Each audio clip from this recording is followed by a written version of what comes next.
This happened when I was 17 years old. At the time, my life was pretty normal.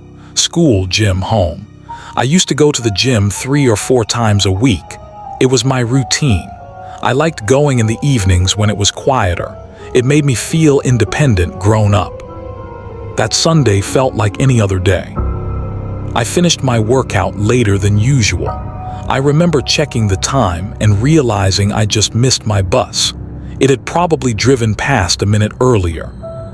I sighed. Normally I would have called my parents, but they were out for the evening, and taxis were expensive, especially at night, so I figured I'd just wait for the next bus. No big deal. The problem was, it had started snowing. At first it was light, just small flakes drifting down, but the wind picked up quickly and the cold started biting through my hoodie. The bus shelter didn't block much of the wind, it just echoed it. I sat down on the metal bench and pulled my hood up. The street was unusually quiet. It was Sunday night. Most people were home. The gym parking lot lights buzzed faintly behind me. Across the road, everything was dark. My bus app said delayed. I put in my earphones and started listening to music to pass the time. 10 minutes passed, then 20, then 30. The snow was sticking now. The road was getting white. My breath came out in thick clouds. My fingers felt numb even inside my gloves. I realized I hadn't seen a single person the entire time. Not one car. Not one pedestrian. It was just me, sitting under a flickering bus stop light in the middle of falling snow. That's when I noticed movement. Not directly in front of me, but just at the edge of my vision. I didn't turn immediately. I pretended not to see anything. I just kept staring at my phone screen. But I could see him now. A man, walking slowly down the sidewalk toward the shelter. He was dressed in thick layers, heavy coat, hood up, scarf covering part of his face. His walk was strange, not steady, slightly uneven, like he was exhausted or not fully aware of where he was. Something about him made my stomach tighten. I told myself I was overthinking. He reached the bus stop, and without saying a word, he sat down at the opposite end of the shelter. The bench creaked under his weight. I kept my eyes glued to my phone, but I could feel it. He was staring at me, not glancing, not casually looking, staring, the kind of stare you can physically feel on your skin. My music was still playing, but I couldn't focus on it anymore. Every sense in my body felt alert. Then I heard his voice, muffled at first. "What does the bus do?" I blinked and pulled one earphone out. "What?" He looked at me directly now. "What does the bus do?" His voice was flat, almost confused. I swallowed. "I think it's delayed because of the snow." He didn't respond. He just stared. For a long time. Longer than normal.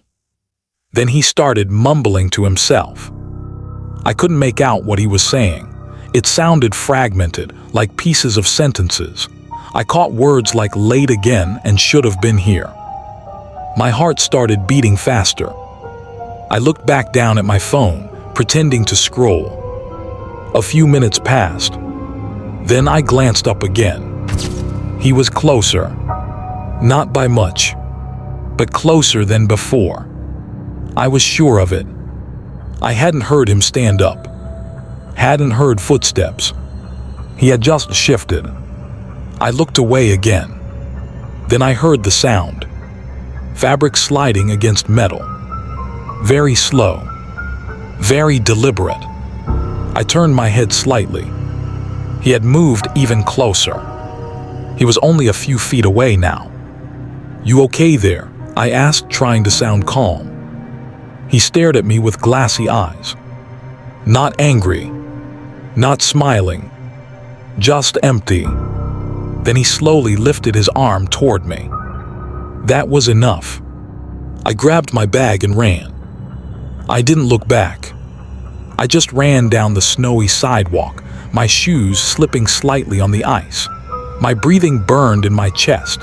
My legs felt heavy from the cold and adrenaline. I heard something behind me. A thud, like someone hitting the ground. But I didn't stop to check. I kept running until I reached the next bus stop down the road. It was only a few hundred meters away, but it felt like miles. I finally slowed down and turned around. The street was empty. No sign of him. Just falling snow and silence. I felt relief wash over me. Maybe he had slipped. Maybe he had fallen. Maybe I had overreacted. I stepped into the second bus shelter and sat down, trying to calm my breathing. My head was spinning from adrenaline. I leaned back against the glass wall of the shelter and closed my eyes for a second. Then I felt something. Not heard. Felt. Like a presence. I opened my eyes and slowly turned my head.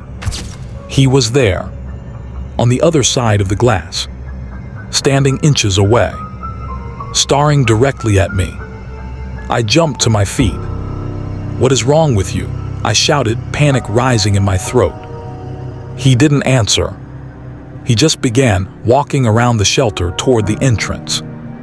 "I'm warning you, stay back," I yelled. My voice cracked. I looked down and realized something horrible. I had left my bag at the first bus stop. Everything was in it. My wallet, my phone charger, my house keys. I couldn't leave without it. But I also couldn't stay. He stepped closer. Then suddenly, he lunged. I jumped sideways just in time.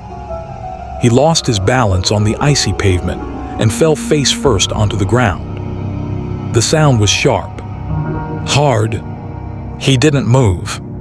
For a second, I froze. Then I noticed dark liquid spreading in the snow near his face. Blood.